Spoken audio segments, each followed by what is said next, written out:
बिस्मिल्लाहिर्रहमानिर्रहीम। अस्सलाम वालेकुम स्टूडेंट। आज के इस टॉपिक 4.7 में हम डिस्कस करने जा रहे हैं आर्टिफिशियल ग्रेविटी। स्टूडेंट, आपको याद होगा इससे पिछले लेक्चर में हमने वेटलेसनेस को एक्सप्लेन किया था कि वेटलेसनेस कौन सी सिचुएशन होती हैं, वेटलेसनेस को कब और कैसे क्रिएट किया जा सकता है और वेटलेसनेस क्यों होती हैं। उसके लिए हमने एक रीज़न लिखी थी, एक रीज़न हमने समझाई थी कि हम कॉन्टैक्ट फ़ोर्स फील नहीं कर रहे होते। अगर हमारे पास कॉन्टैक्ट फ़ोर्स फील हो जो ग्रेविटी को बैलेंस कर दें तो हमारा वेट आ जाता है और हम अपने आप को ईज़ी फील करते हैं। लेकिन जब आपके पास कॉन्टैक्ट फोर्सेस ना हो तो हम वेटलेसनेस के शिकार हो जाते हैं। अब हम यहाँ पर आज के इस टॉपिक में डिस्कस करने जा रहे हैं आर्टिफिशियल ग्रेविटी। इसको हम लिखेंगे द ग्रेविटी प्रोड्यूस्ड, या आर्टिफिशियल ग्रेविटी हम देंगे किसी सिस्टम में द आर्टिफिशियल ग्रेविटी या the gravity produced artificially in satellite. अब हम कैसे इसको आर्टिफिशियली क्रिएट करेंगे इसको हम काफ़ी डिटेल से देखेंगे। ये बाज़ दफ़ा लॉन्ग क्वेश्चन में आ जाता है। आर्टिफिशियली इन द सैटेलाइट्स, हम सैटेलाइट्स में जो एस्ट्रोनॉट्स को भेज देते हैं उनके लिए हम ग्रेविटी क्रिएट करके देंगे और उसको हम कहते हैं the gravity produced artificially in the satellite to get rid of weightlessness. क्योंकि जब तक आपके पास किसी जगह पे वेट नहीं होता, किसी भी सिचुएशन में आप इजीली फील नहीं करेंगे। Weightlessness is called artificial gravity. ये ग्रेविटी हम सैटेलाइट्स को देंगे, ठीक है। तो इस ग्रेविटी को हमने नाम देना है आर्टिफिशियल ग्रेविटी, ठीक है, आर्टिफिशियल ग्रेविटी। तो ये हमारे पास वेटलेसनेस का एक फिनोमेना आता है और उसमें हम ग्रेविटी दे देते हैं। स्टूडेंट, इसको हम डिस्कस करेंगे और उसमें हमने ये बात की थी कि हमें इसके लिए चाहिए होती है पुश फोर्स बेसिकली, ठीक है, और या कॉन्टैक्ट फोर्स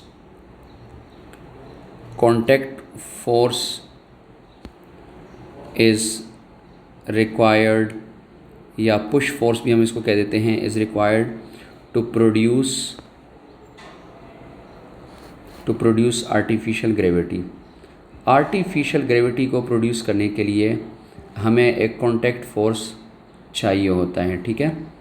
आर्टिफिशियल ग्रेविटी को प्रोड्यूस करने के लिए हमें कॉन्टैक्ट फोर्स चाहिए होता है और इसको हम एक ट्यूब शेप्ड पार्ट या एक सर्कुलर ट्यूब शेप हम एक कंसिडर करते हैं जिसमें हम उसमें ग्रेविटी देंगे। मैं एक डायग्राम के थ्रू इसको एक्सप्लेन करूँगा। पहले देखेंगे डायग्राम को। स्टूडेंट, इस डायग्राम में आप देख रहे हैं कि हमारे पास एक सिलेंडर है और यही वो सिलेंडर्स होते हैं जिसको आप रॉकेट कहते हैं, स्पेसशिप कहते हैं। इसमें एस्ट्रोनॉट्स होते हैं, उनका सामान, उनका सिस्टम, कंप्यूटर और ऑपरेटिंग सिस्टम या जो रिसर्च बेस्ड उनके पास चीज़ें होती हैं वो इस सिलेंडर, इस ट्यूब के अंदर होती हैं।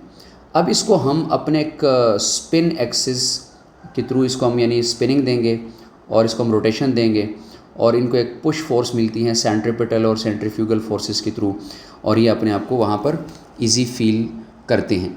तो अब हम इसमें देखते हैं कि लेट हमारे पास एक ट्यूब है, ठीक है, और उसका एक रेडियस है, let it have a radius are.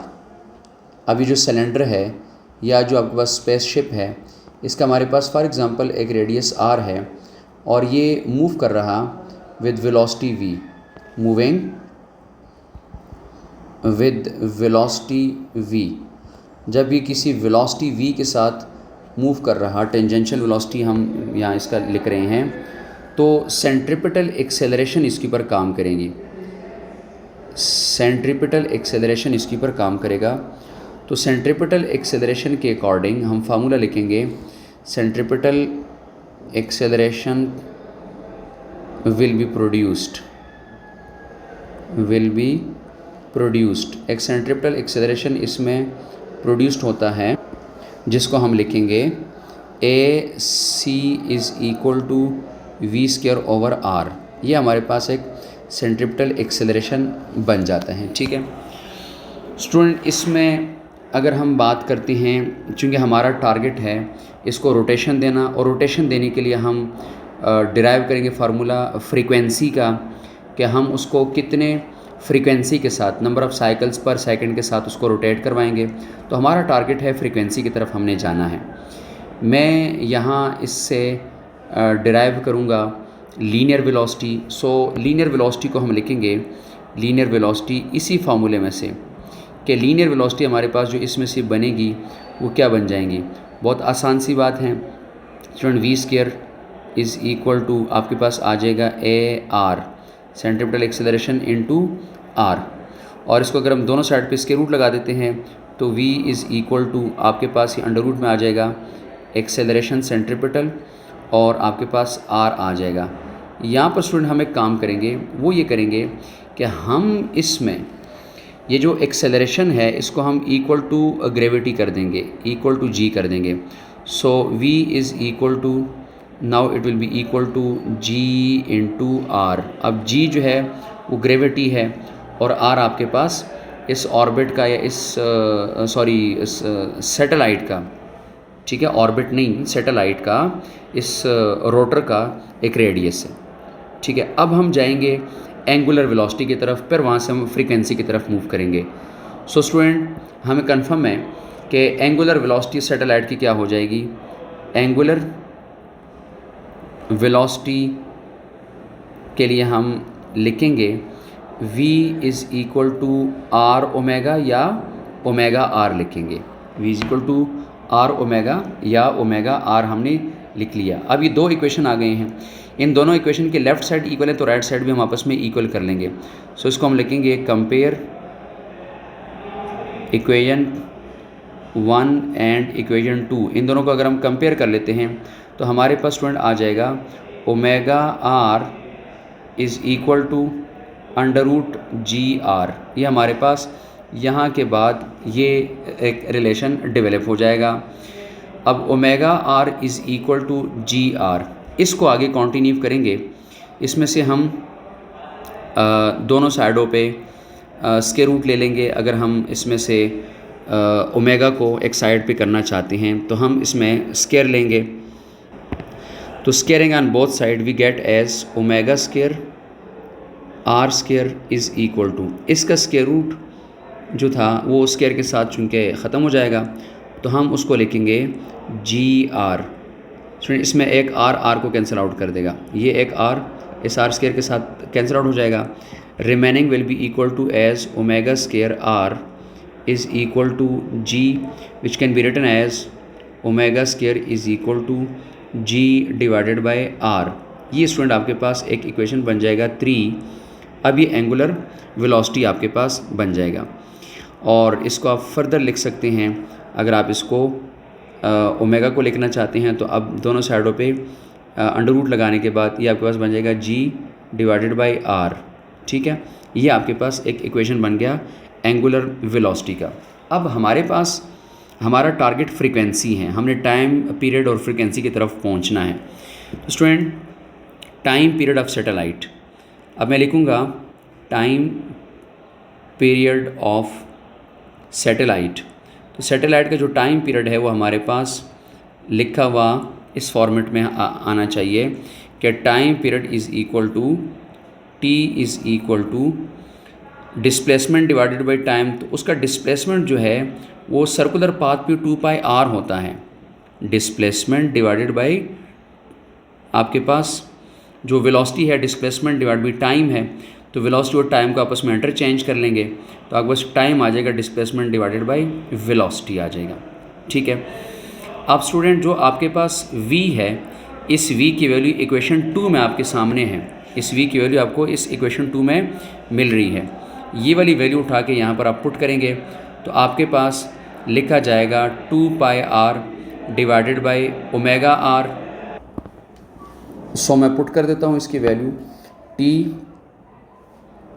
Is equal to 2 pi R divided by omega R. मैंने लीनियर वेलोसिटी की वैल्यू यहाँ पुट कर दी इसमें।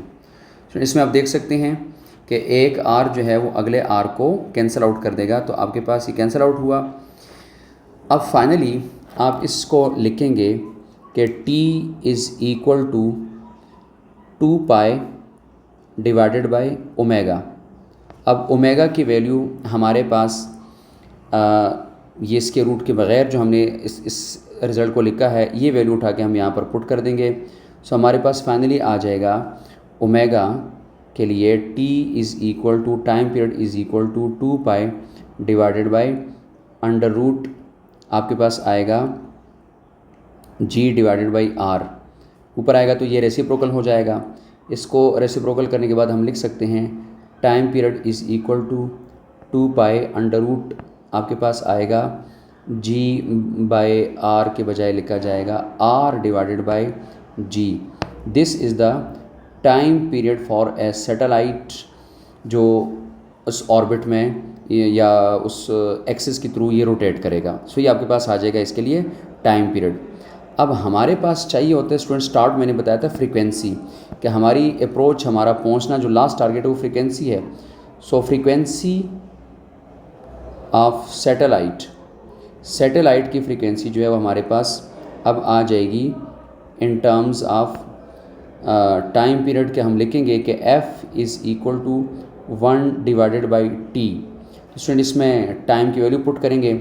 सो f is equal to 1 divided by, जब इसको लिखेंगे तो लिखा जाएगा 2 पाई अंडर रूट, टाइम की वैल्यू है आपके पास r डिवाइडेड बाई g, और फाइनली जब आप इसको लिखेंगे तो आपके पास लिखा जाएगा f इज़ इक्वल टू 1/2 पाई और अंडर द रूट आपके पास आ जाएगा g by r। So this is the relation for the frequency, जिसमें आप number of rotations in cycles देंगे इस रोटर को, इस सैटेलाइट को, ताकि वो आर्टिफिशियल ग्रेविटी क्रिएट कर सके। और ये फ्रीक्वेंसी डिपेंड कर रहा ग्रेविटी पे और आर पे। आर हमारे पास उस रोटर का रेडियस था। तो स्टूडेंट ये वो फॉर्मूलेशन है कि जो हमें लॉन्ग क्वेश्चन में भी आ सकता है हमारे लिए, और हम उसको लॉन्ग क्वेश्चन में भी प्रूव करेंगे। और आर्टिफिशियल ग्रेविटी को डिफ़ाइन करें और आर्टिफिशियल ग्रेविटी को डिराइव कर लें, तो हमारा टारगेट इसमें लीनियर वेलोसिटी से लेके टाइम पीरियड है, और टाइम पीरियड से लेके हमारे पास फ्रीक्वेंसी इसका टारगेट है। तो ये वो एक लॉन्ग क्वेश्चन है जिसको हमने सॉल्व करना था। इसको कंटिन्यू करेंगे अगले लेक्चर में। अल्लाह हाफिज़।